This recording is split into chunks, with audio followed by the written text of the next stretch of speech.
लगातार परमेश्वर के वचन से आपको हम सिखाते और सीखते चले आ रहे हैं। न केवल हम सिखाते हैं परंतु हम भी कुछ बातों को सीखते हैं। जितना हम आपको सिखलाते हैं प्रभु उस वचन से हमारे अंदर भी काम करता है और हमें भी उससे ज्ञान मिलता है। इसलिए हम आपको सिखाते हैं और खुद सीखते हैं। परमेश्वर का धन्यवाद हो। आज भी आपके लिए सुंदर वचन को परमेश्वर ने डाला है। कई एक लोग बीमारी के हालात में हैं, परेशानी के हालात में हैं, चिंता के हालात में हैं। मेरी बात को जरा ध्यान से सुनिएगा। कई लोग गिरने की अवस्था में हैं। बीमारी उनको इतना परेशान करती है कि वो अब खाट पर पड़ने वाले हैं। समस्या इतना परेशान कर दिया है कि वो बेदमस्त में जाने वाले हैं। कि मैं आपको बताने के लिए चाहता हूं, मैं आपको कुछ जानकारी देने के लिए चाहता हूं। आप अगर बीमारी में हैं, परेशानी में हैं, चिंता में हैं, क्लेश में हैं, रोग में हैं, गिरने की स्थिति में हैं, प्रभु आपसे आज इस सुबह की बेला बात करना चाहता है। मेरे बेटा, मेरे बेटी, मैं तुझे बचाने के लिए आया। और तुम जिस हालात में पड़ चुके हो, शायद गिरने की स्थिति में आ चुके हो, बीमारी से तुम एकदम पलटने की स्थिति में आ चुके हो, तो मैं तुझे गिरने नहीं दूंगा। मैं तुझे गिरने नहीं दूंगा, क्योंकि गिरने से पहले मैं तुझे संभालने के लिए तैयार हो जाऊंगा। हालेलुया, हालेलुया, हालेलुया, हालेलुया। प्रभु हमें हर मुसीबत से, आज का शीर्षक, प्रभु हमें हर मुसीबत से, हर बीमारी से, हर क्लेश से, हर उपद्रव से हमें अब आपको वो गिराने के लिए नहीं परंतु उस समस्या से उठा के खड़ा करने के लिए आया, खड़ा करने के लिए आया। मेरे साथ पढ़िएगा एक वचन जो है भजन संहिता की किताब 94 अध्याय, भजन संहिता 94 94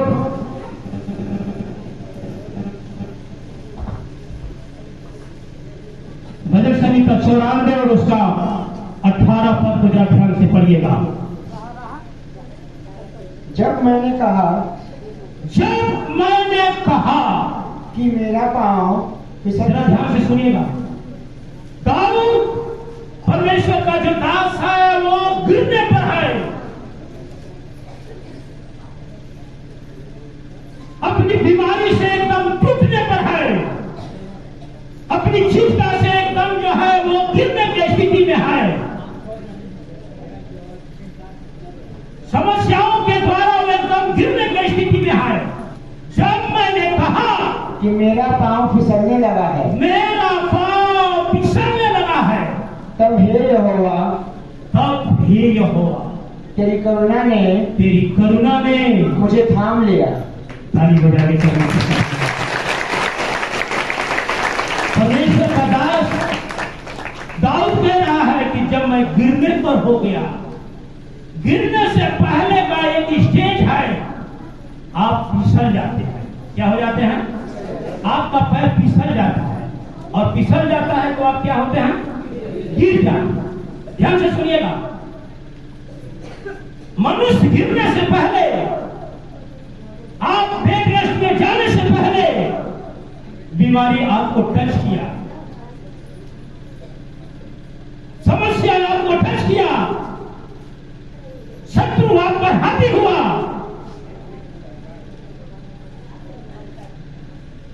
उसी प्रकार दाऊद भी उस हालत में चला गया। लेकिन उसने कहा कि मैं जब गिरने पर था, मेरा पैर फिसलने पर था, अब लगा कि आज के बाद मैं खड़ा होने के लायक नहीं रहूंगा, आज के बाद मैं चलने के लायक नहीं रहूंगा। उस समय दाऊद कह रहा है यूं सहवास में होकर के मैं जब परमेश्वर को पुकारा, परमेश्वर को याद किया, परमेश्वर के पास गया, तो मेरा पैर फिसलने की स्थिति में था, लेकिन परमेश्वर ने फिसलने से पहले मेरे ऊपर करुणा करके मुझे पूरा का पूरा रीति से खड़ा कर दिया।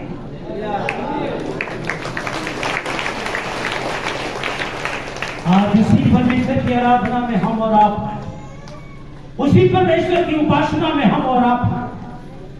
आज आपसे प्रभु कहता है, भाई आपसे कहता है, बहन आपसे कहता है कि अगर तेरा पैर फिसलने पर है, अगर तू गिरने पर है, अगर तू बेकार होने की स्थिति में हो, अगर तू समस्या में फंस चुके हो,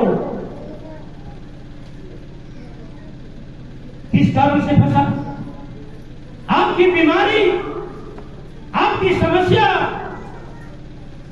आपके ऊपर शत्रु का आक्रमण ऐसे नहीं आता। बिना कुछ किए, बिना कुछ गलती किए ऐसे बीमारी आने वाली नहीं। बीमारी आती है, हम लोग इंजेक्शन ले लेते हैं, दवा ले लेते हैं, ठीक हो जाते हैं, लेकिन पता नहीं कर पाते हैं। उनको विचार में ये आता है डॉक्टर के पास जाएंगे, दवा ले लेंगे और हम क्या हो जाएंगे। लेकिन हमने कभी अपने आप को जांचा नहीं, ये बीमारी आई किस कारण से। मेरा पैर फिसला किस हालत से, क्या मैंने देख के नहीं चला? कभी कभी हमारे और आपके पैर में ठोकर लगता है। आदमी कहता है, अरे यार थोड़ा देख के चला करो। प्रिय परमेश्वर की जय। बीमारी जब आती है बिना कारण का नहीं आती है। मनुष्य के अंदर कुछ काम होता है। मेरी बात को ध्यान से सुनिएगा। दौलत का घमंड, नशीली वस्तुओं का सेवन करने के कारण, ज्यादा धन हो जाने के कारण, नशीली वस्तुओं का सेवन करने के कारण, गंदे रास्तों पर गंदे काम करने के कारण, परमेश्वर की आज्ञा का उल्लंघन जब होता है, परमेश्वर की आज्ञा का जब खंडन होता है,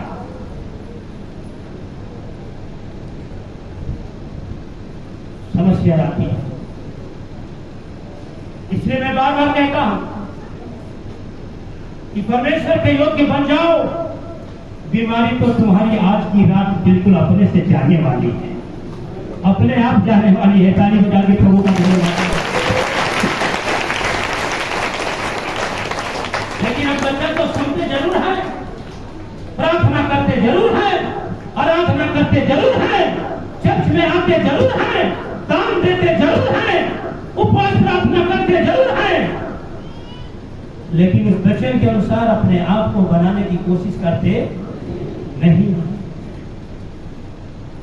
इसलिए पहला कोरिन्थियों में पौलुस कहता है, यदि हम अपने आप को जांचते, यदि हम अपने आप को परखते, यदि अपने आप में हम अपनी गलतियों को खोजते, तो हम बीमारी के हालात में नहीं जाते, हम दंड के हालात में नहीं जाते, हम शत्रु शैतान के कब्जे में नहीं जाते। यदि हम अपने आप को जांचते।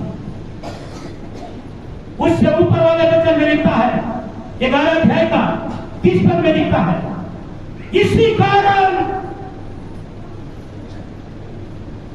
न जांचने के कारण, न अपने आप को शुद्धिकरण करने के कारण, न अपने आप को प्रभु के लायक बनाने के कारण, प्रभु की आज्ञा से दूर होने के कारण, हम में से कई एक लोग सो गए। सो गए का मतलब मर गए। कई एक लोग बीमार हो गए, कई एक लोग निर्बल हो गए, कई एक लोग कमजोर हो गए, नहीं जांचने के कारण। दाऊद के अंदर भी समस्या आई, लेकिन अपने पैर को फिसलने से पहले उसने परमेश्वर को याद कर लिया, उसने याद कर लिया। और भजन संगीता में दाऊद कहता है, कि जब मैंने अपने अपराधों को मान लिया, जब मैंने अपने गुनाहों को मान लिया कि प्रभु कुछ पैसे के कारण मेरे अंदर घमंड आ गया था, कुछ नशीली वस्तुओं के कारण मेरे अंदर बर्बादी आ चुकी थी, गंदे कामों के द्वारा, गंदे बातों के द्वारा, गंदे राह पर जाने के द्वारा प्रभु मेरे अंदर जो खामियां आ गई, जो कमियां आ गई, जिसके चलते मेरे घर की बर्बादी हुई, मेरे परिवार की बर्बादी हुई, मेरे बाल बच्चों की बर्बादी हुई, इसको मैं महसूस करता हूं, मान लेता हूं। तो जब दाऊद ने मान लिया तो परमेश्वर के वचन में लिखा है कि जब दाऊद कहता है, जब मैं अपने गुनाहों को मानकर परमेश्वर को महिमा देने लगा, परमेश्वर को याद किया, तो परमेश्वर ने अपना हाथ बढ़ाकर मेरी सारी बीमारियों से मुझे छुड़ा के आजाद किया।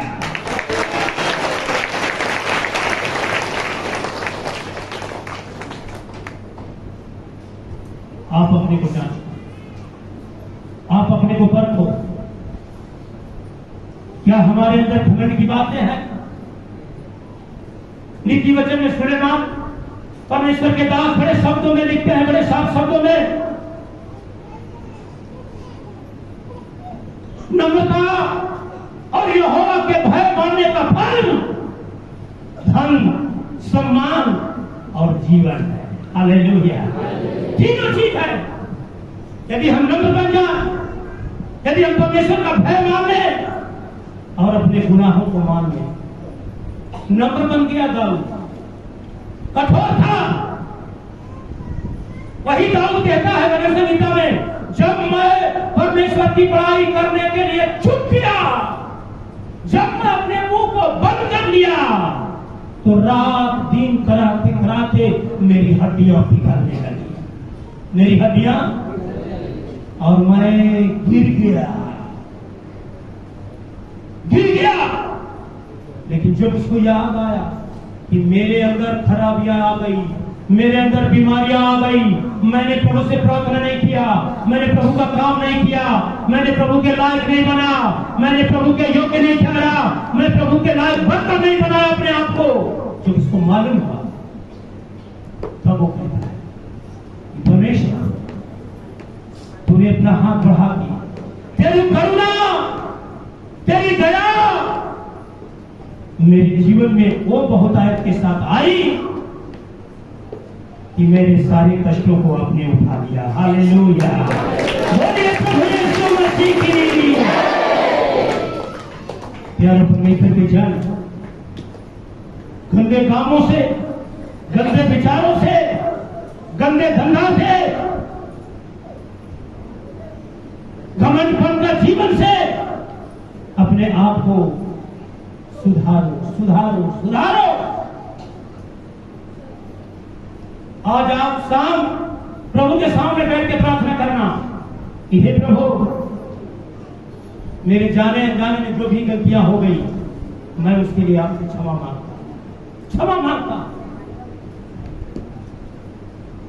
परमेश्वर हमें हमारी बीमारी से, हमें हमारी समस्याओं से, हमें हमारे दुष्ट आत्माओं की समस्याओं से, हमारे पागलपन की जो बीमारी दिमाग में है, उस बीमारी को हटा के अच्छा विवेक देने के लिए कहता तो है, लेकिन करना क्या है?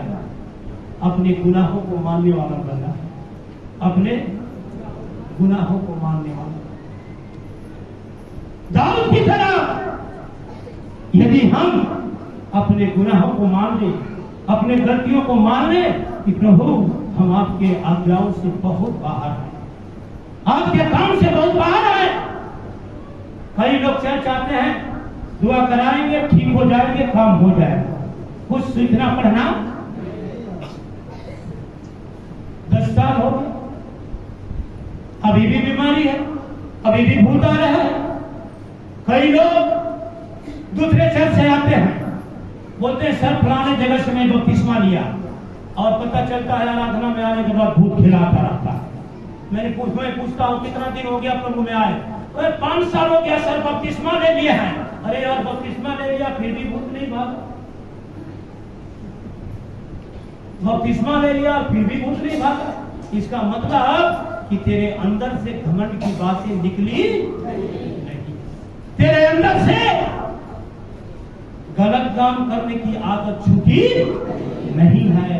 तेरे अंदर से परमेश्वर के लिए भय का जगह आया नहीं। बपतिस्मा लेने के बाद पवित्र आत्मा आपको मिलता है। बपतिस्मा लेने के बाद शैतान से लड़ने का ताकत मिलता है। और बपतिस्मा के बाद भी आप शैतान के बंधन में हो तो आप परमेश्वर के लायक नहीं। गंदे काम, गंदे विचार, गंदी आदत, गंदे चीजों का सेवन करना। ससुराल में चले गए, पास्टर जी बोले हैं पान भी मत खाना, लेकिन क्या करें, साला का शादी है, उसमें तो थोड़ा सा करना ही पड़ेगा। करना ही पड़ेगा, थोड़ा सा वहां के लोगों के जैसा तो मिलना पड़ेगा। पास्टर जी ने चर्च में कहा थोड़ा सा आनंदित और मगन हो, परमेश्वर हमारे साथ हो। आनंदित और मगन हो जाओ, क्योंकि परमेश्वर कहता है कि मैं तुम्हारे साथ आने वाला हूं। मैं पास्टर जी बोलते थोड़ा सा हिलोना हिलोना। ससुराल में चले गए, साला साली की शादी में हो, मैंने प्यार पूरा कूद रहा है, नाच रहा है। हाँ जीजा जी नाचिए नाचिए। परमेश्वर कहता है तेरा विचार कहां पर, किसके साथ हो, किसके साथ जुड़े हो, किसके साथ तुम्हारी संगति है। नाचो, नाचना गलत बात नहीं है। दाऊद ने भी नाचा। दाऊद क्या किया, वो तो रोज नाचता था, अपना बीड़ा बजाता था, अपने धुन में गाता था और अपना नाच में एकदम ठीक रहता था। कोई सुनो कोई देखो यार, लेकिन प्रभु के लिए नाचता था, वो लोगों के लिए नहीं नाचता,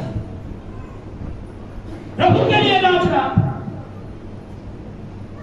प्रिय परमेश्वर के दल, अपनी गलतियों को यदि हम मान ले, अपने गुनाहों को यदि हम स्वीकार कर ले, तो परमेश्वर आज भी कहता है कि बेटा, मेरे बेटी, अरे गिरने की तो बात छोड़, तेरे पैर फिसलने से मैं पहले तेरे हाथ में, अपने हाथ में हाथ मिला दूंगा।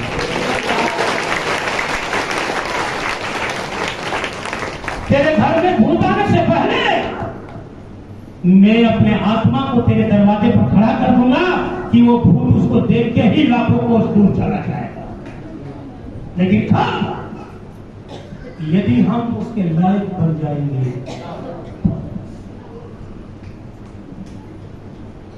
यदि हम उसके लायक।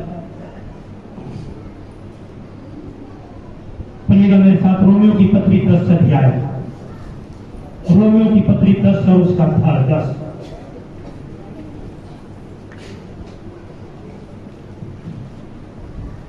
क्योंकि धार्मिकता के लिए मन से विश्वास किया जाता है, मन से विश्वास किया जाता है।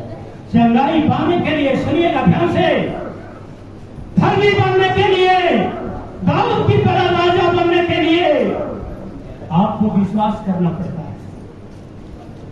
धार्मिकता के लिए विश्वास करना पड़ता है, और उद्धार के लिए मुंह से अंगीकार किया जाता है। किससे? मुंह से। पास्टर जी चिल्ला रहे प्रार्थना करो, कोई बोलने के लिए तैयार।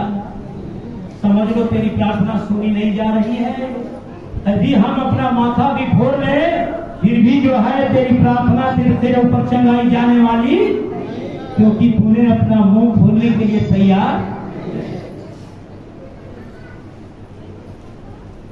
अपना मुंह खोलो, वंदना करो।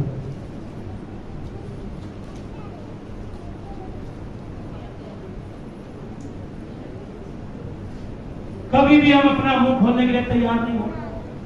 यहां से चिल्लाया जाता है, आप प्रार्थना कीजिए, अपनी बीमारी को प्रभु से बताइए, अपने कष्ट को प्रभु से बताइए, लेकिन हम अपना मुंह खोलने के लिए तैयार नहीं। भाई प्रभु आपके पास है, प्रभु आपके बीच में आ चुका है, और वो कहता है कि मेरे बेटा बेटी, अपना मुंह खोलो, मुझसे अपनी बीमारी को बता, मैं तेरे लिए अभी दवा तेरे अंदर डालना चाहता हूं। हालेलुया। लेकिन हम करने के लिए तैयार नहीं। करने के लिए तैयार नहीं।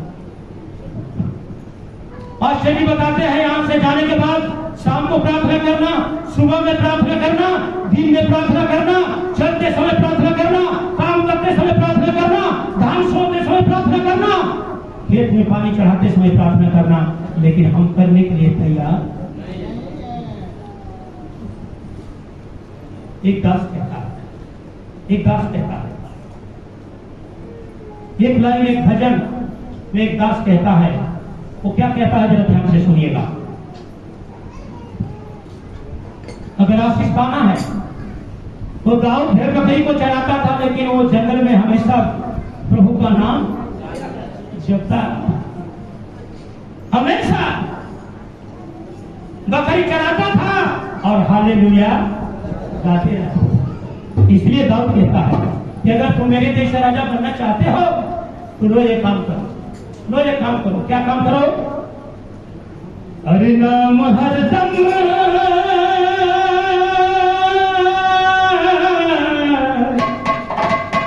अरे नाम हरदम प्रभु का सुमिर ले।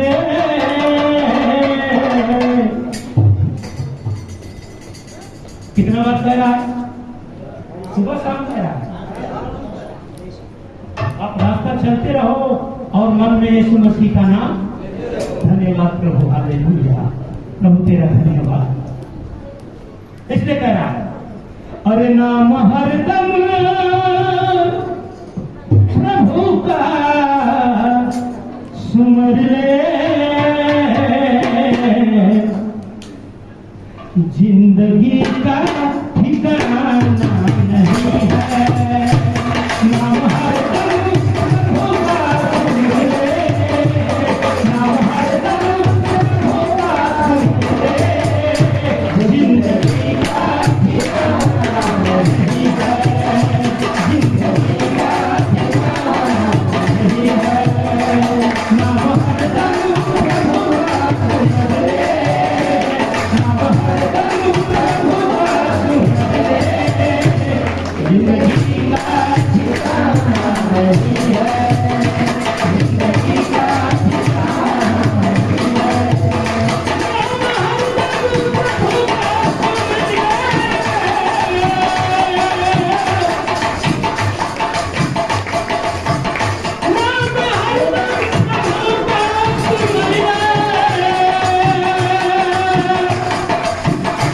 जिंदगी का ठिकाना नहीं है। समझिएगा, सास अनमोल प्रभु ने दिया है, सास अनमोल प्रभु ने दिया है, इसे गंवाना नहीं है, इसे गंवाना नहीं है।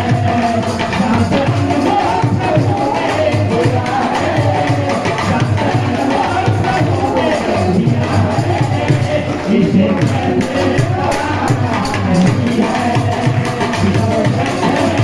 गंवाना नहीं है, इसे गंवाना नहीं है, इसे गंवाना नहीं है। ये जिंदगी अनमोल है, बड़े भाग्य से आपको ये जिंदगी मिली है। इसको बेकार गंवाने के लिए आप मौका मत दीजिए। हर वक्त, हर समय उस प्रभु को याद करते रहो, उस दाऊद की तरह। इसलिए रोमियो की पत्री में लिखा है कि धार्मिकता के लिए विश्वास करना और उद्धार के लिए, सीधा शब्द में कहिए तो चंगाई के लिए, छुटकारा के लिए मुंह से अंगीकार करना पड़ता है। क्या करना पड़ता है? अंगीकार। मुंह से अंगीकार, मुंह से। पास्टर जी प्रार्थना करेंगे तो ठीक है, कर रहे तो जरूर, लेकिन आपको भी अपना मुंह खोलना। ये प्रभु, मैं आपके दरबार में जाता हूं, जाती हूं, मैं इस बीमारी से परेशान हूं, डॉक्टर के पास जाते जाते थक चुका हूं, अब आप ही मेरा डॉक्टर बन जाओ प्रभु, मैं आपसे इलाज कराना चाहता हूं, मैं आपको अपना डॉक्टर बनाना चाहता हूं। अगर ये मन अगर ये विचार, अगर ये भावना आपके अंदर जब आ जाती है, प्रभु कहता है तेरे पैर को फिसलने से पहले मैं अपनी करुणा को भेजकर तेरे जिंदगी भर तेरे पैरों को मजबूत कर दूंगा। जिस बीमारी से तू परेशान है, जिस बीमारी से तू बेचैन है, जिस कलेश से तू परेशानी में हो, तेरा विवेक खत्म हो जाने के चलते जो पागलपन में हो, तेरी बुद्धि चले जाने के चलते जो पागल बन चुके हो,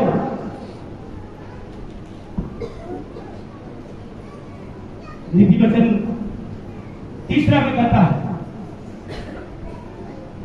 विवेक तेरी रक्षा करेगी, बुद्धि तेरे हृदय में प्रवेश करेगी और विवेक तेरी रक्षा करेगी कि तू कोई गलत रास्ते में जाने ना पाएगा। लेकिन कब? कि जब मुंह से अंगीकार करेंगे। प्रभु आपसे चाहता है मेरी बात, प्रभु आपसे चाहता है मेरे भाई कि अपनी बीमारी को अपने मुंह से कहो। एक डॉक्टर के पास जाने के बाद आप कहते हैं कि नहीं कहते? डॉक्टर पूछता है आपसे, पेशेंट से, ओए बोलो बोलो क्या क्या तकलीफ है, कहाँ दर्द है, कैसा दर्द होता है? वही काम प्रभु आपसे चाहता है। मेरे बेटा, मेरे बेटी, अगर तुम मुझसे इलाज कराना चाहते हो तो अपना मुंह खोल और मुझसे बातचीत कर। किससे बातचीत कर? पास्टर किसे मीटिंग के बाद बात करके जाएंगे। थोड़ा मेरा बच्चा के ऊपर ध्यान दे दीजिएगा और मेरा पत्नी के ऊपर ध्यान दे दीजिएगा, मेरा भाई के ऊपर ध्यान दे दीजिएगा, मेरे माँ बाप के ऊपर ध्यान दे दीजिएगा। अरे कौन होता है ध्यान देने वाला जी? ध्यान देने वाला कौन है? ध्यान देने वाला कौन है? जोर से बोलिए, कौन है? कौन है? आपको चंगा करने वाला कौन है? आपको छुड़ाने वाला कौन है?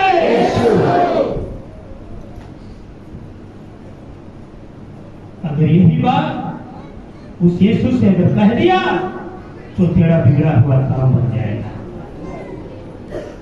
तेरी बीमारी तुम्हारे घर से बाहर चली जाएगी।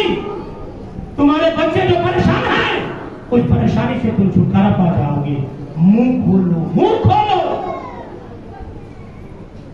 एक सुंदर बात नीति वचन में लिखा हुआ है, पढ़िएगा मेरे साथ। नीति वचन 28 और उसका 13 पद,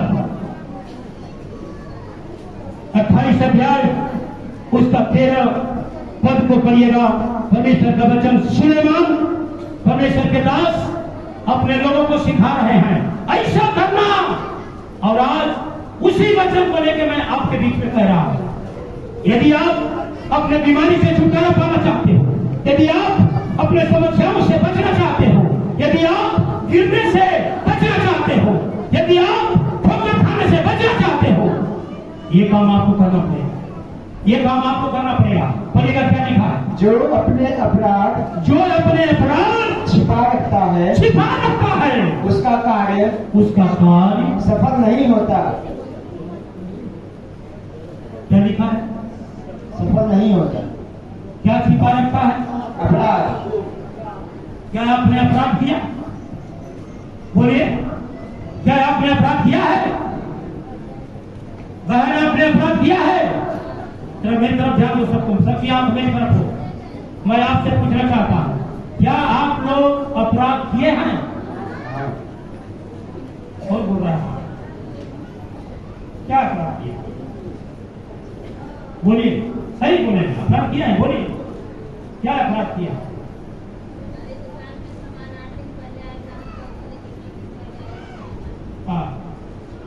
झूठ बोल दिया। चलिए, सही बात है, लेकिन प्रभु के सामने मान लीजिएगा, प्रभु मैं मान झूठ। और आप लोग बोले क्या अपराध किए हैं? बोलिए बोलिए, एक बोलिए। सबसे बड़ा अपराध की परमेश्वर की आज्ञा का हम उल्लंघन करते हैं। झूठ बोल दिया, दुकान है, बिजनेस है, चलेगा, थोड़ा थोड़ा झूठ बोलता रहा। चोरी करना पाप है, नदी किनारे आगे वाली बात आपको। यदि हम अपना बाप किसको बनाना चाहते हैं, फैसला आपके हाथ में है। परमेश्वर को कि उस नदी के किनारे वाले को।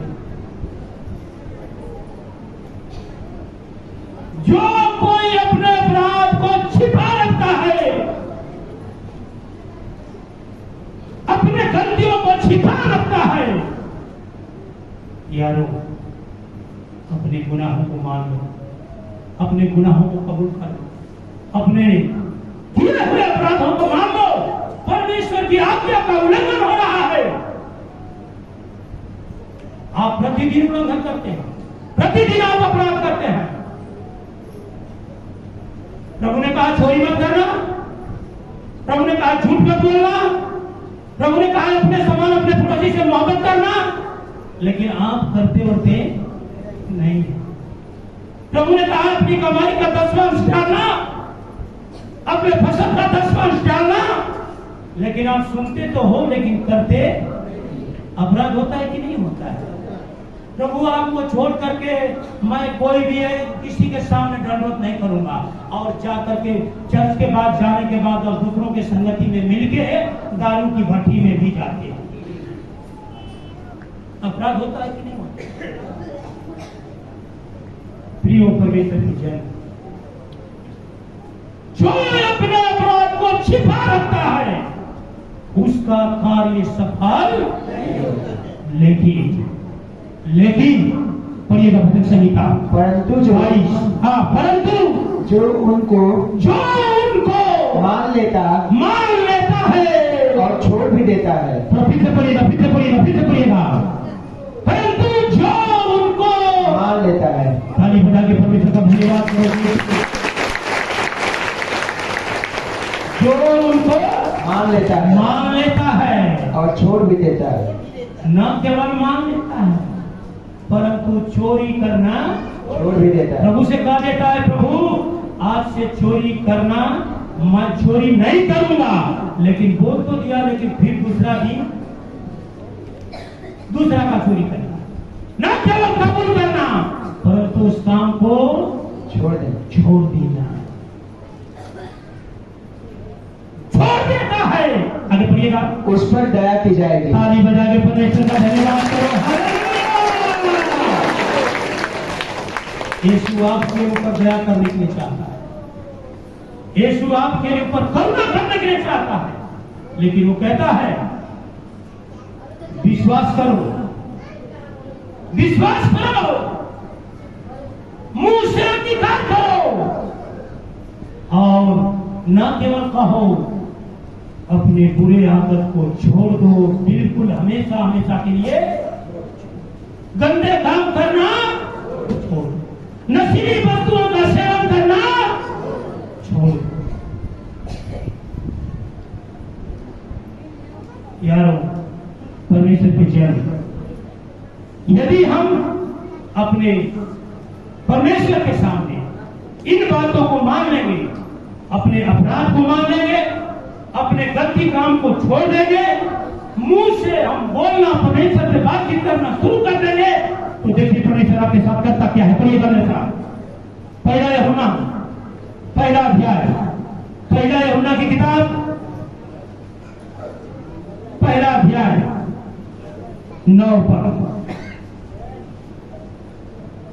यदि हम अपने गुनाहों को मान लें, अंगीकार कर लें, अपने मुंह से प्रभु से सारी बातें खोल के कहना शुरू कर दें, अपने गलती कामों को छोड़ दें हमेशा के लिए, और प्रभु के लायक अगर बन जाए तो प्रभु हमसे और आपसे कहे, यदि हम अपने पापों को मान लें, यदि हम अपने गुनाहों को, यदि हम अपने गलतियों को, यदि हम अपने कमजोरियों को, यदि हम अपने गलत विचारों को मान लें,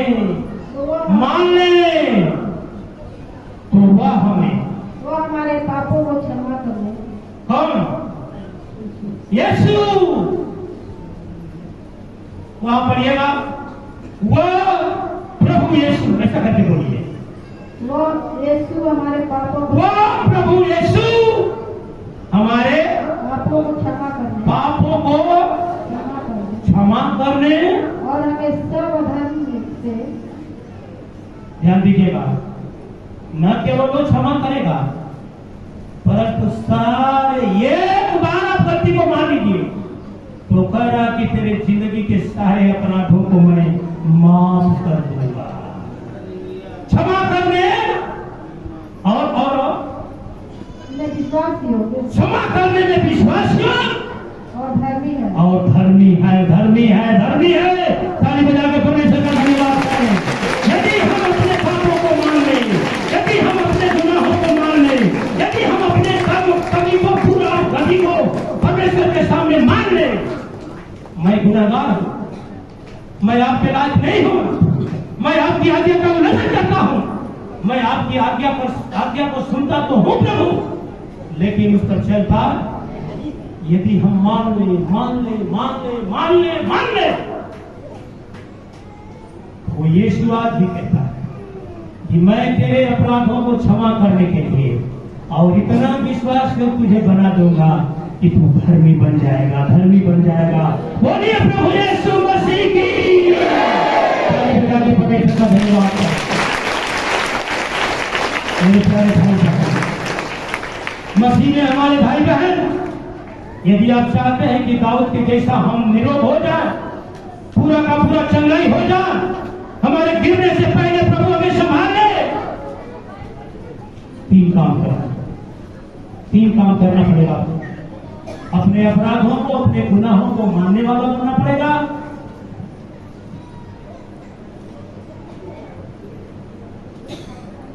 अपने गलती कार्य को छोड़ने वाला बनना पड़ेगा, लालच से अलग रहना पड़ेगा।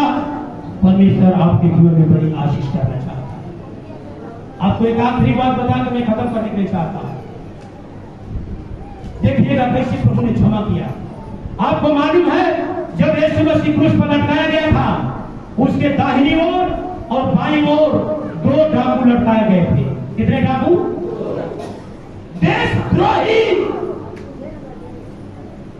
बड़े बड़े क्रिमिनल लटकाए गए थे, छोटा मोटा डाकू नहीं थे। एक डाकू प्रभु से कह रहा है,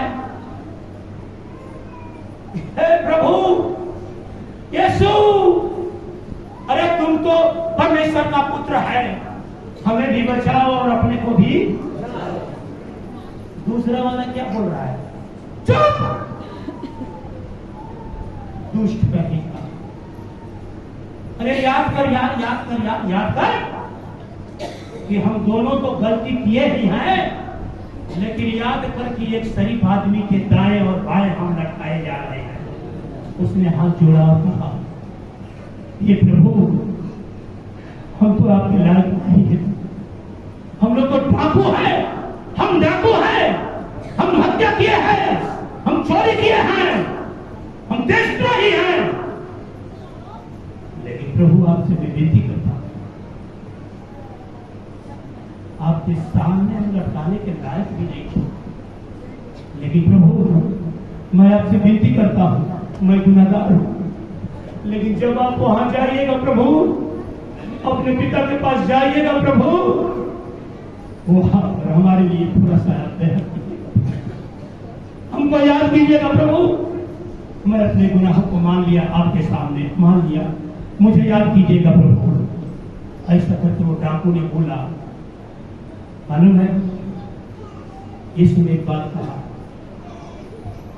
लूका की सुसमाचार 24 अध्याय 42-43 पद को पढ़िएगा। लूका की सुसमाचार 22 अध्याय। जो अपने गुनाहों को माना, परमेश्वर उसके साथ क्या किया, जरा ध्यान से सुनिएगा। 22, 42, 43 तक को पढ़िएगा। तब उसने कहा, हे यीशु, जब तू अपने, डाकू कहने लगा, हे प्रभु, जब तू अपने राज्य में जाएगा, जब तू अपने राज्य में जाए प्रभु, तो तू मेरी सुधि लेना। क्या लिखा है? पढ़िए। जब तू अपने राज्य में आए, तो मेरी सुधि लेना। उसने उससे कहा, तब यीशु मसीह ने कहा, मैं तुझसे सच कहता हूँ, मैं तुझसे सच कहता हूँ कि आज ही। अरे छोड़ो यार, मैं कब जाऊंगा, कब नहीं जाऊंगा, कब आऊंगा, ये तो दूर की बात है, लेकिन सुन, तू आज आज ही तू मेरे साथ तू मेरे साथ स्वर्ग लोक में होगा। स्वर्ग लोक में होगा। ताली बजा के परमेश्वर का धन्यवाद करें।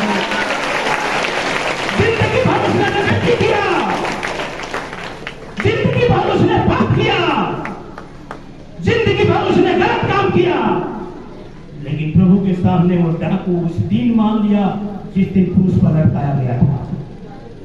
यीशु ने कहा, यदि तू अपने पापों को मान लेगा तो मैं तेरे गुनाहों से तुझे छुड़ाऊंगा और तुझे एक नया जीवन दूंगा। ये डाकू मान लिया, ये डाकू मान लिया, प्रभु मैं अपने अपराध को मानता हूं, मैं अपने गुनाह को मानता हूं। जब तू अपने राज्य में जा आए, जब तू अपने राज्य में आए, क्या लिखा है? आए। इसका मतलब वो डाकू को मालूम था कि यीशु मसीह मुर्दों में से जिंदा होकर फिर आएगा। उस डाकू को मालूम था ये यीशु मसीह मरने वाला नहीं है, ये जिंदा होकर फिर आएगा इस दुनिया में और हमारे जैसे डाकुओं का न्याय। और उसने कहा, जब तू अपने राज्य में आए तो मेरा याद करना, तो मुझे याद करना कि ये डाकू होकर मैं तेरे सामने माना था कि मैं गुनाहगार हूं। यीशु ने कहा, सुन, मैं कब आऊंगा नहीं आऊंगा अभी 3 दिन बाकी है, लेकिन चल आज ही तू मेरे साथ मेरे पिता के दरबार में हाजिर होगा। हालेलुया।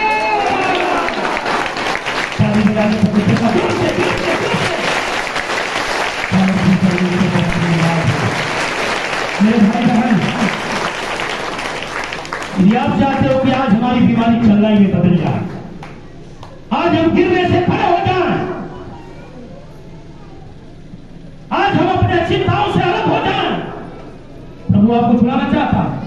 अगर आप चाहते हो दाऊद की तरह, दानियल की तरह, शद्रक मेशक अबेदनगो की तरह, हिजकिय्याह की तरह मृत्यु का संदेश आया था और 15 साल अपने उम्र को बढ़वा दिया, अपने गुनाहों को मानने वाले बन जाओ, अपने गुनाहों को मानने वाले बन जाओ, गलत कामों को छोड़ दो,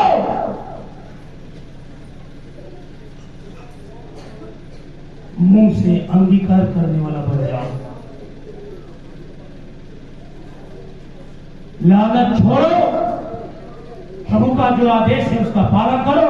परमेश्वर आपको कहता है, अगर तुम इस तीनों बात को करने के लिए तैयार हो जाओगे, क्या आप तैयार हो? आप चाहते हैं कि परमेश्वर की आशीष सब आपके जीवन में हो? सब घुटना में चले आओ, सब घुटना में चले आओ और अपने गुनाहों को मानने